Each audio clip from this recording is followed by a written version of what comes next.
I know you're going for it, by the way. Yeah. But don't give me that look. I think it's a solid draft from EG. I think they've got the speed factor against the Spectre. But with that being said, VP, like they play the Spectre hero better than any other team other than on OG. You know, this is their bread and butter. So I mean, we had analysts, I know you Necrobook buying heroes are the exact reason why Spectre was not popular previously. She doesn't want her towers being taken all the time. She wants to fight only on her cooldown of Han, right?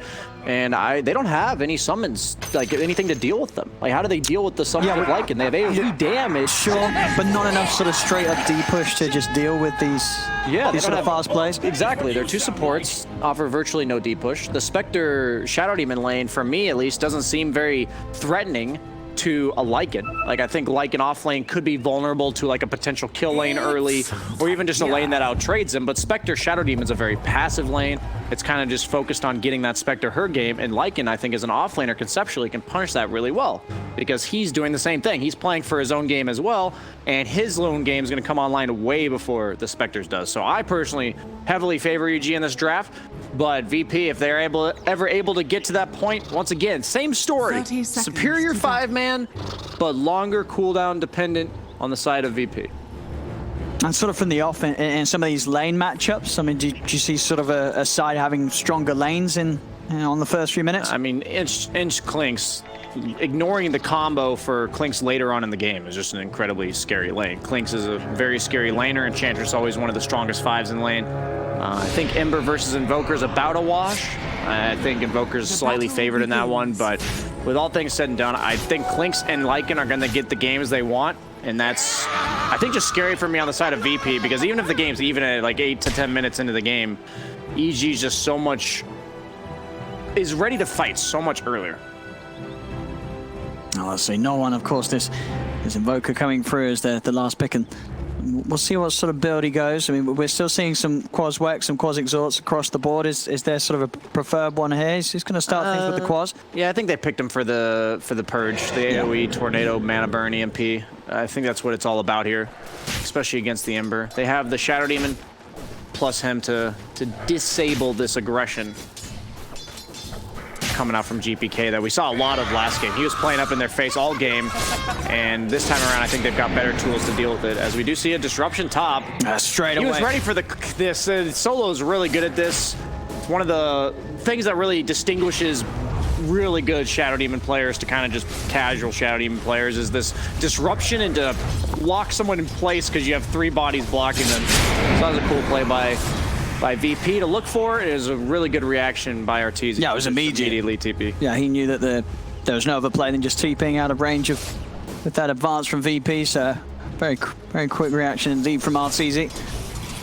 The crit dragged the creep wave bottom to ensure that it goes close to their tower. We're kind of seeing remnants of the previous patch where you were allowed to cut creeps all the time, but now you just have to do it a little bit closer to the opponent's tower, which is usually more preventable, but not necessarily by a hero like Shadow Demon, especially since he wasn't there for the first creep wave.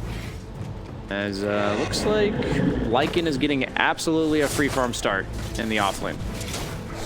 And then looking towards what iLTW is going to be able to do on the Spectre this game, I mean, how are you sort of liking to see your Spectres being built nowadays? Are you able to go for the greed of the Midas, or do you just have to go for this Drums, Manta, Diffusal fighting build? Yeah, I think you have to fight at all times. I think if you go Midas, you're just going to get ran over.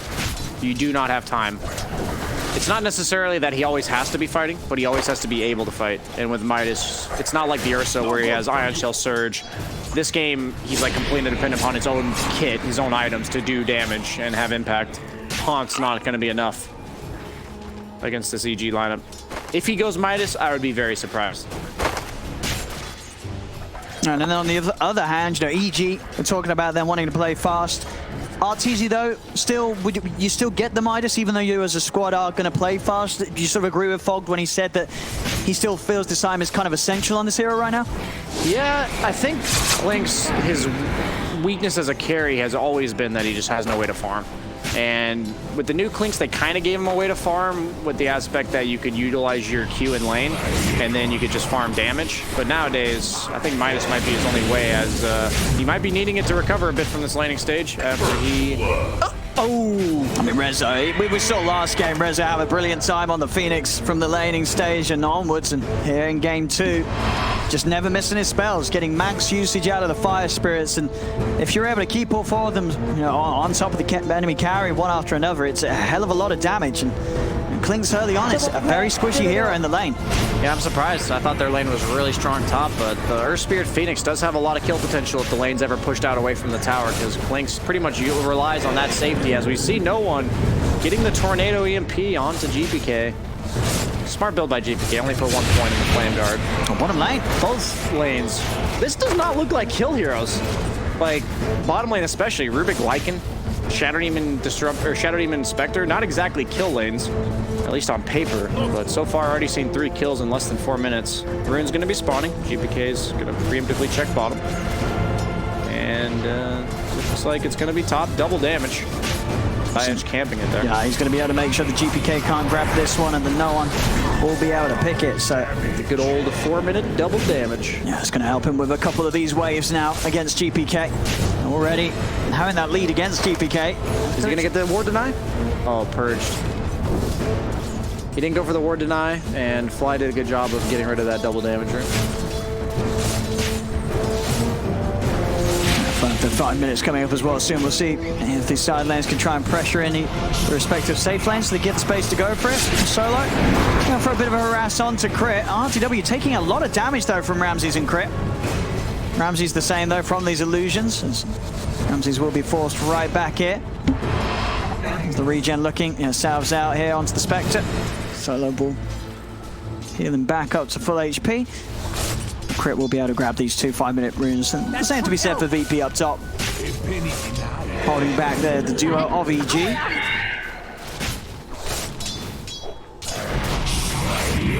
And Ramses steps forward. Take a lot of damage here for the 2 of them. Could Crit help him in time? He can't. Ramses will fall to that. Solo able to just go for the straight setup as he just steps too far away from his tower, Ramses. Yeah, surprising he managed to get caught there. They just had to wear him down to half or so before he was ever killable, and he did let that happen. I think he'll just come right back and continue what he's doing, though, so it shouldn't be too bad for him, as Resolution also pays the price top. Looks like we're just distributing deaths equally so far in the early game, as I think Fly takes the lead with 2 deaths of his own. Juke's coming out from Zayat. Can Arteezy find that? Are they going to have another net anytime soon on the Troll Summoner? We'll see. Is they're going to continue to chase this. It's up for a few more seconds. Zayat will manage to roll himself over the fountain back to safety. Again in the mid lane. GPK will manage to get the rune this time round as he ends up towards the top. And no one, he's going to continue to move bottom. Try and make an early gank here as this Invoker is. It's a little low on the mana, so not a whole lot he can throw out. We'll just drop the ward, and I think with that, that's all he's going to be able to get done down here. Won't be able to have any impact. Yeah, I think Crit actually saw that ward right as he placed it, because Crit warded the high ground almost simultaneously. So it's going to be a pretty crucial D-ward if they can get it. They were trying to shut down the Lycan, I believe, before he's level 6, because they actually have no stuns other than Earth Spirit roll to deal with him when he's hasted. They have a lot of slows, but that would have been a pretty crucial window for them to punish. Looks like they're going to try it again, but this time with the Earth Spirit. There we go, straight on to Ramses again. He's the focus. Big lift from Crit, does catch the stun onto the 3 of them. Zayat's off the mark with the stun. May not matter though, as he's able to just body block Ramses. Another rock comes crashing down onto the head of the wolf. It's Ramses taken out his second time in quick succession here in this bottom lane. VP really starting to make sure that Ramses, his game is slowed down, and it certainly needs to be, as he was getting free farm from that bottom lane. Yeah, I'm really impressed with both these teams this series. It seems like both teams clearly have like one or so cores that are meant to pressure the map early and are these pace-setting heroes in the game. And all 3 games so far I've seen, like in this game we're seeing VP do it to the Lycan. They're just shutting down the right heroes. I think this priority of resources is really good here. Like, yeah, Ember, he's level 7, but Invoker's going to do his own job mid. Ember's not going to be the one shoving all your towers down. Once Lycan gets this Necrobook at level 6, that's when EG has go time, because Ember, even though he can look for kills, he kind of needs something to set it up for him, and that's going to be the Lycan looking to push the lane in the tower. But until then, GPK is kind of forced into passivity. VP. If no one else can get a catch here, Zayat is going to look to go straight for Fly. Quick juke from Fly. As he makes it half of the spells to hit. EMP will connect to the cold snap in range. Fly still trying to run, but Zayat again with the kill. Has the catch. GPK able to bowl a double damage room for this one. As Zayat, another roll attempted, will be blocked. GPK pops the DD, jumps in with the remnant. And Zayat is already dead. ZG able to strike back and kill off Zayat. Still close, very, very close on the net worth here in this landing stage bottom lane. Not again. I mean, no one, he's making some very fast plays as the Invoker all around the map. You can see he is totally on the ball here in terms of movement. Tips coming out as well from Ramses over to no one. I mean, you've got to watch out for this Invoker. He's getting very involved early on. Yeah, that first death by Ramses on the Lycan I didn't think was that big of a deal, but now it's really starting to snowball. He's now died 3 times before his level 6 timing. Back towards mid, GPK tries to dodge this. Yeah, he didn't dodge it. He's taking a lot of damage here. Should be able to live, and now no one. What can he chase for? Meanwhile, up top, Resolution and Zayas, they're able to get the kill onto Arteezy. Mid lane GPK will live, but all this focus around mid, giving that space for VP to punish Arteezy being left alone in the safe lane. Hey, they didn't even have to use Egg for that. He still has it on Phoenix, so it just looks like some Fire Spirits in their Spear roll. And that's gonna hurt as well. There you saw GPK trying to go for the Remnant TP back to base. Got Cold Snap? He got Cold Snap, so he's now gonna take the longer walk. And no one's Invoker. He's off to a fiery start. Is Arteezy gonna go back top? I think he's above that. Yeah, he's already bottom. They were just waiting for somebody on the side of VP. Yeah, he's that kill early on. He's level 7. That's a huge kill, especially since they preserved the egg cooldown. Dire's top tower. Looking really good for VP so far, because even though it's an even game, I think EG, they're the ones that want to get stuff done in about this point. I said 8 to 10 minutes, and that window has been delayed pretty drastically. As he does have the Necrobook plus ulti on Ramses, but now Spectre's level 8. So even though his D push usually isn't that strong, just standing in front with max dagger and dispersion is usually going to be enough.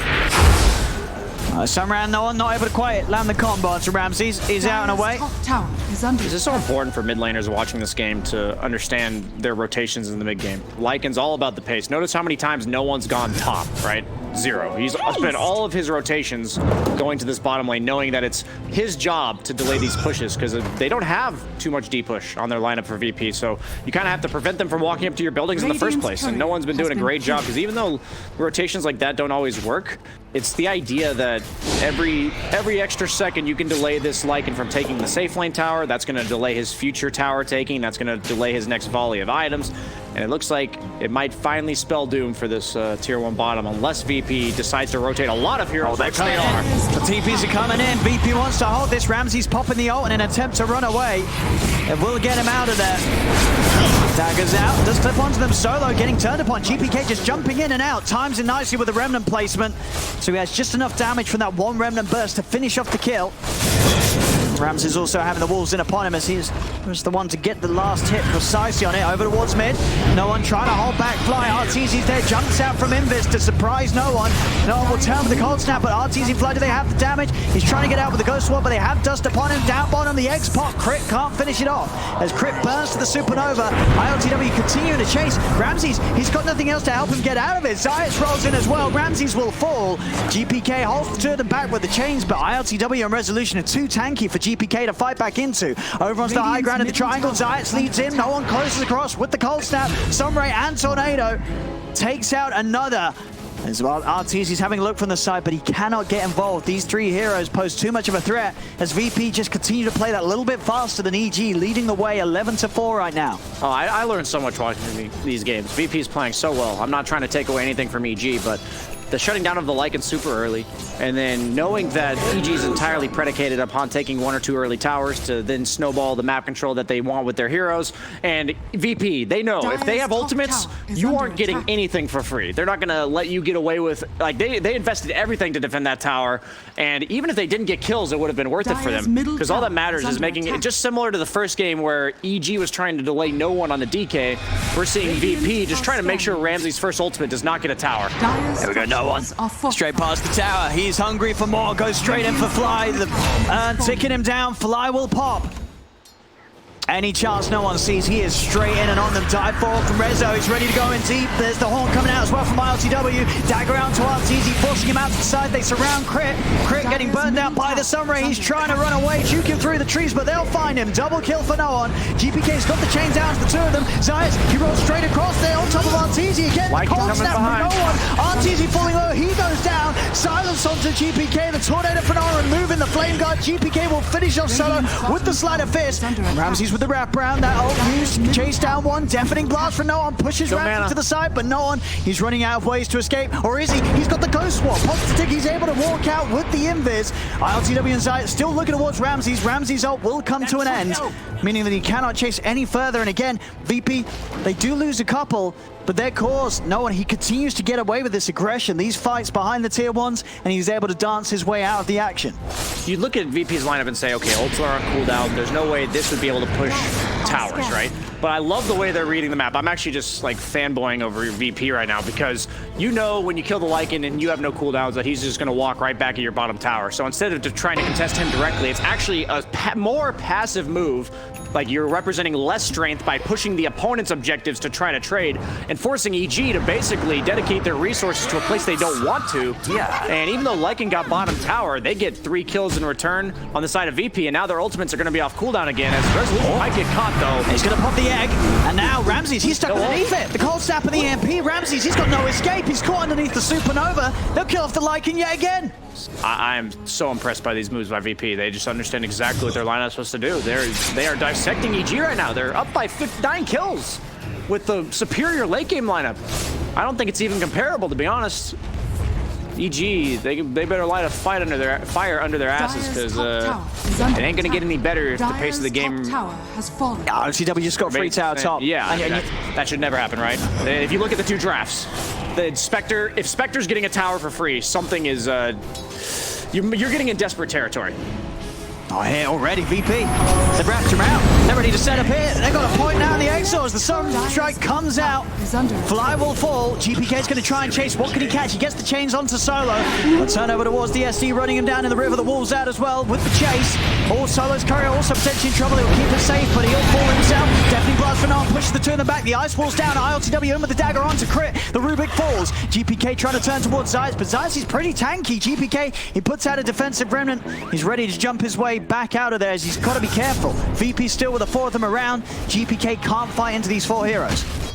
Yeah, I really favored EG draft coming in because I just thought VP had no way to deal with this Lycan, but they have shut it down. I don't even think EG was ready for this. They seem really confident with their last pick Lycan. Not a hero we see too often, but it definitely made sense in the given draft scenarios that we saw, but...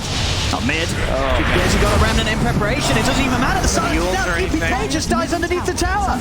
And VP now starting to fire out the tips. They're feeling it, VP.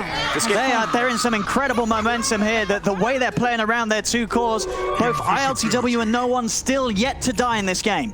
Yeah, I underestimated VP's ability to execute. I actually think they've played flawlessly this game. Obviously, there's going to be some deaths that happen in the laning stage, back and forth and all that stuff, individual small misplays. But in terms of team strategy, it has been near flawless, and I am very much enjoying this game because when I favor a team's draft, in this case EG's, and for me it's because I see the game plans and I'm like, man, I don't know how I would shut that down, and I'm just watching VP just shut it down beautifully. Oh, is this another one here? Fly. Yeah, non-stop, man. Why not? Keep going. Just free kills, man. They have haunts, so it's really scary for EG to ever engage into them with that counter threat. He's going to pop the haunt here. It looks like they're hunting down on the bottom lane, looking for RTZ. He's into the trees. He's out with the TP. If they've got a catch, they do. Solo's in. Disrupts the Clinkz. RTZ caught out. As the Clinkz will fall. Another kill for iLTW as both iLTW and no one hitting some good kill streaks here in the early game. Yeah, I don't think I've ever wanted... Ramses! Oh my god, again. It just doesn't stop, Brian. GPK's going to try and jump in. Does manage to get the chains onto no one. Will finally end the streak of this Invoker. Can they get more out of this? Ramsey's being kept alive. They're finally falls. From bottom. They're coming. Zayas gets the kill, but it does cost him his life as well. They also turn EG now with a chance to strike back. Ramses gets the double kill. They'll kill off 3. First time here where we've seen EG being able to at least do some significant damage back towards the heroes of VP. As VP that time round just pushing a little too aggressive. Yeah, they used Haunt to get the kill bottom, so EG realizing, hey, we know you're probably normally strong enough to invade our triangle, but you just used Haunt. You're like, we can't let you get away with murder here, and good job from them, but still, status quo kind of remains the same. They don't really have the ability to punish these long cooldowns in the form of taking their own objectives. And also, Spectre's just farming up a Storm, highest level in the game by 2 levels. And immediately as no one's back in the game, yep, he's hunting down kills in the mid lane. Still have Egg, no mana to use it though right now. Nice walls down, Crit spin the slowed, pops the stick, but the summary damage is enough. VP just constantly on the lookout for any sort of kill that presents itself. EG have to be so careful on the map right now against this lineup. Yeah, I actually think EG's played a relatively good game. I don't think they've made some serious mistakes. I really think VP just has risen to the occasion here. As Arteezy's queuing up a BKB, by the way, after his Midas. That is not the items you want to be building on a Clinkz. As, oh my god, solo in these traps that is insane, actually. How do you just find places to trap people randomly with disruptions, dude? That's honestly sick. Now he just knows all the spots, it seems. I wonder if he purposely waits for the disruption until he's on the ramp, just so he can do that. And he does. And it looks like Arteezy as well. He's still switching between items, queuing up the desert. I mean, what weight does he need? Oh, Ramses. He has ult, but he hasn't used it yet. He's been silenced. Just so much control. He's stuck in the EMP. All his mana's gone. He's got nowhere to play his way out of there. Crit will get the lift up onto solo. Arteezy will manage to turn and take down the disruptor inside the river. GPK is focusing down no one. No one turns with the tornado, catches the 2 of them. GPK still tries to chase. They get the dust onto no one, but they don't have any catch. No one is out and away. Reza diving in deep. The horn comes out from iLTW. He's ready to start the cleanup. Over towards Crit. Straight in Zayats. He gets the dust in onto the backlines. They've got the vision onto Arteezy. iLTW able to find the big target. And now swinging over to mid. Can they get anything more out of this? Zayats rolls in onto Fry. GPK having to hide in the trees. The Supernova comes out. EG, they've just got to get themselves away from it all. They cannot fight here. No one. Extra setup onto GPK. Playing around him with the Yules, the Tornado, the Sunray, and the Cold Snap. GPK, he's taken out. Triple kill for iLTW as well throughout this fight, as iLTW and no one remain far at the top in this game. Just in case I don't have time to talk about it after the game, assuming that VP does take this game, iLTW has risen above the play level I thought he was capable of in the series. I am thoroughly impressed with everything he's doing. First game is Ursa, I didn't think he'd be able to carry that, and indeed he did. His vision of the game in terms of itemization, how much he has to participate with his team. Same thing goes this game. First game he hasn't gone for a Midas. On these like hard farming cores. And they get the rose. They're gonna get a kill on Ramses on top of it. He just knows, man. They did. I mean, EG, they're just falling apart now. Yeah, do you think it's just down to the fact that with their lineup, EG kind of knows that, like, what do they do? What do they do when they're playing from this position with these heroes? Yeah, this is bad. That's about all I got. This is not. I'd say if the game was reversed, where EG has like a 9k gold lead and VP's having to play all defensively, trying to scramble for objectives and farm, that I would say VP have a decent chance to win the game, like more than 0, right? In this case, EG, their lineup does not function from behind at all. Clinkz wants to wander around the map, looking for setup kills from other heroes pushing lanes. Lycan just wants to be walking down lanes. Ember is not even survivable this game. They have the Shadow Demon Purge to lock him down, followed up by the Earth Spirit Silence. And EG, they realize that this is basically the GG smoke. You either make something happen here, or the game's over. Let's see what they can get then. I mean, there's already 4 heroes of VP around, ready to take this fight. No one broke the smoke. They're going to lead in with the Ramses ult. No one. Out for the side. The sentry will catch no one. He turns, gets the tornado out of pretty much the entire squad of EG. No one's still on the run, but they jump over the remnants. They burst down solo sides, coming in from the side with the silence onto Arteezy. Arteezy, he tries to TP out, but the cold snap was there from no one. Arteezy falls. They did get no one, and they will get Zayats. So EG this time, they lose Arteezy, but they are able to find 3. So this is a situation where maybe I sound like a biased caster, but now what? Like, sure, you killed 3 heroes, you used all your cooldowns, mainly the Lycan ulti, but now the Spectre Haunt's back off cooldown, Egg's up, you turned a 9k gold lead into an 8k, there's not going to be any objectives taken. Ramses is basically a creep now since he has no ult. And they have the horn. Yeah, he's just dead. GPK tries to come in. I mean, GPK's dead as well. Yep, now what? Like, and that's a situation where that's just how bad the game is, right? VP loses 3 heroes, EG makes the best move they possibly could make, and the game just goes right back to where it was. Oof, Owen. It's a rough one for EG. I mean, as you said there, before that smoke, it very much felt like, you know, EG, they've got to go for something. If they don't go for anything, if they don't go for these smoke movements, nothing else is going to get them back in the game. It's their only option. As their other options this game continue to just disappear. Fly dies in the river. Down bottom, Zayat's toying with Crit. Arteezy's going to come swinging around. Will turn onto Zayat's Crit. Some boulder on boulder action as Zayat will go down. But again, it's looking to be VP cleaning up the deafening blast from no one. Catches the 2 of them. Crit's able to roll away, but iLTW in on top of Arteezy. There's no save for the Clinkz as he falls. iLTW just storming in onto all of them, chasing down Ramses. He'll pop the old Ramses, but he can't even get it off in time. The damage too high from iLTW. Crit ends up dying in the tree line. They're just getting to this point now where how do they kill this Spectre? iLTW just taking over. He's even looking to dive close towards the base. There'll be a buyback coming out from Crit to put him off doing so. You know, the panel was talking up Spectre as a hero. Other than her level 1 in lane and her late game cooldowns, she's the exact same hero she was before. She was pretty damn good. As iLTW is beyond godlike at 24 minutes, #1 net worth by He's going to get more as well. Crit goes down. Just bullying EG back to the base behind not just their tier 2, but their tier 1 and tier 2. He's level 20, man. He has the 400 health talent already, sitting at 2,400 health. Just 24 minutes in? Yeah, that's it's approximately 0.9 levels per minute. Yeah, this really is a dream game for all the Spectre players out there to see. Against Clinkz, it's pretty unlosable, I think, in the carry matchup at this point. Like, Clinkz will die to every single haunt. You can't position around it ever. Yeah, I mean, this is just insane. The plays that VP is making non-stop in this game. This is an absolute masterclass. They're already dead. Just... There's Ramses, the last one left alive. He'll go down as well. They're getting team wiped in the base. Tier 2s are still all up. VP, they don't give a damn. They're just charging in onto the high ground. EG's got nothing. They'll tap out of this one. This one is done. And I mean, you just got to give respect to VP for that performance. That was insane. Yeah, I don't like stomps.